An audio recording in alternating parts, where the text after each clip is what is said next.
So what happens if a soldier gets sick? Do they get to just call in and say they can't make it to work today? I'm gonna explain that here in this video.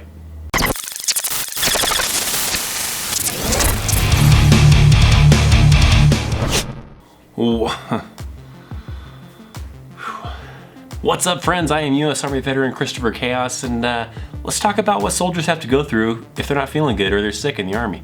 So motivated by me trying to get over being sick recently, I figured there might be some people out there who have never served in the Army or are not in the Army and might wonder what happens if a soldier gets sick. Can they simply just call up their supervisor and say they're calling in sick today? Well, no. So that's what we're gonna explain today. We're gonna explain what happens when a soldier gets sick, at least the most common kind of process a soldier has to go through if they are not feeling well, they're ill, they maybe get injured, whatever the case might be, and what they have to do to kind of go through the process. So now be aware that some units may have different policies that may differ, but I'm gonna kind of go through kind of just the basic policy that usually a soldier has to go through that I commonly would have to experience back when I was in the military and with several different units that I was in. So now me and a lot of other civilians, when you're sick, you can simply call in to work and say, hey, I'm not feeling good. You either use some sick time or unpaid time, whatever the case might be with your employer, but you can't do that in the Army.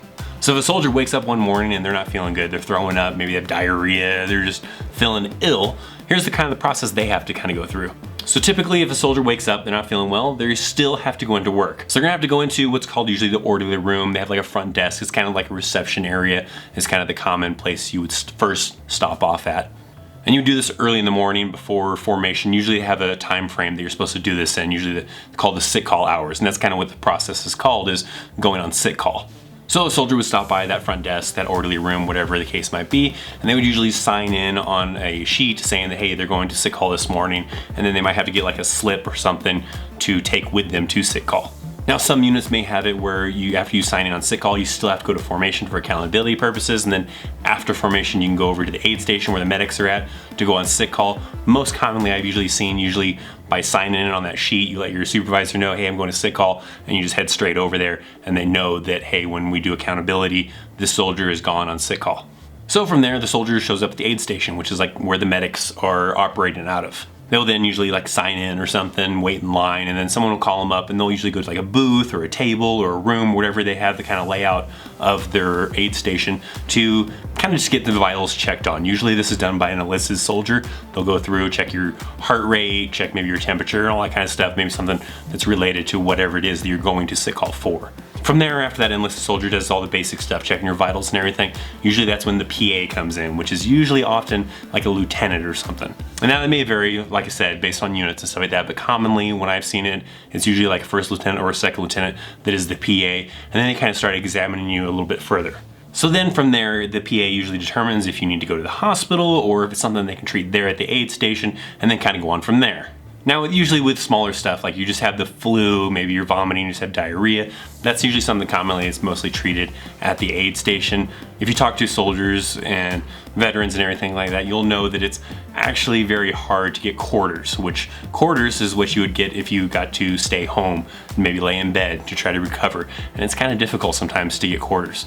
At least all the experience I've ever had with dealing with soldiers and me myself, it can be pretty difficult to get quarters. You have to be practically dying, it seems like, to get quarters. I actually knew a soldier that practically got struck by lightning and they only got half a day of quarters for that. But again, just my personal experience, it's gonna differ between different units, and maybe different units are a little bit more lenient and giving people quarters than others are.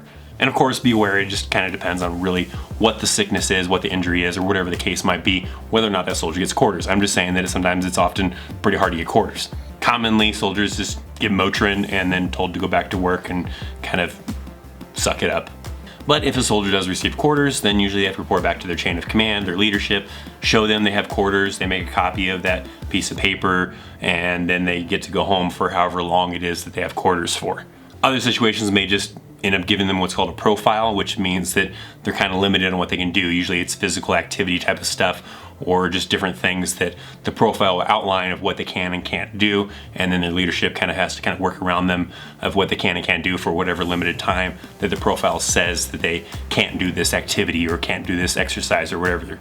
If it is escalated and have to go to the hospital on base, then that's when they would go see probably usually a higher ranking person that works at the Army hospital that is a doctor. All the times I've ever seen it, it's usually like a higher ranking officer, usually like a major, maybe a lieutenant colonel. But like I said, it may vary between different hospitals, but all the time I've ever experienced it, it's always been something like that. So then from there, that doctor that's usually in the Army will, do whatever it's got to do to give medication or whatever it may be. While you're in the military, you have a thing called TRICARE, which is the military's health insurance, and everything is basically covered while you're in the military. All your doctor's visits, your prescriptions, all that stuff is basically just taken care of. Some of those benefits actually even transfer over to spouses too when you're in the military as well. Now me personally, I only actually had to go to sick call about 3 times the 10 years that I was in the Army.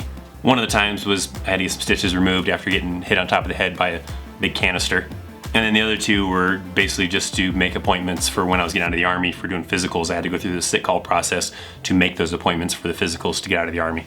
So I don't have a whole lot of experience with actually going on sick call, but I have had a lot of soldiers that would go on sick call. They were under me that had to, go there because they didn't feel good, or they were vomiting, or maybe they got injured, or whatever the case might be.